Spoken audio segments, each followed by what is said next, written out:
Да кастрираш ли кучето си? Ето какво трябва да знаеш преди да решиш. Първо, ползи за здравето. Кастрацията намалява риска от някои видове рак и инфекции, като тумори на млечните жлези или инфекции на матката при женските кучета или рак на тестиците при мъжките кучета. Второ, поведенчески ползи. Може да намали нежелано поведение, като маркиране, скитане или агресия, но не решава всичко. Правилното обучение е най-важно. Трето, контрол на популацията. Стерилизирането предотвратява нежелани потомства, което намаля броя на бездомните животни. Нека бъдем отговорни стопани. Четвърто, избор на правилния момент. Поговори с ветеринария си коя е най-подходящата възраст за извършване на процедурата. Това зависи от породата, размера и общото здраве на кучето ти.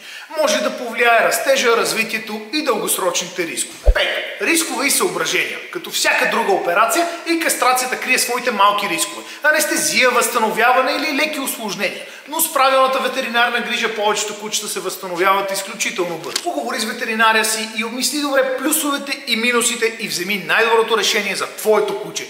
Ако го кастрираш, не забравяй да му избереш подходяща рецепта за кастрирани кучета. Последвай ни за още съвети и добра храна!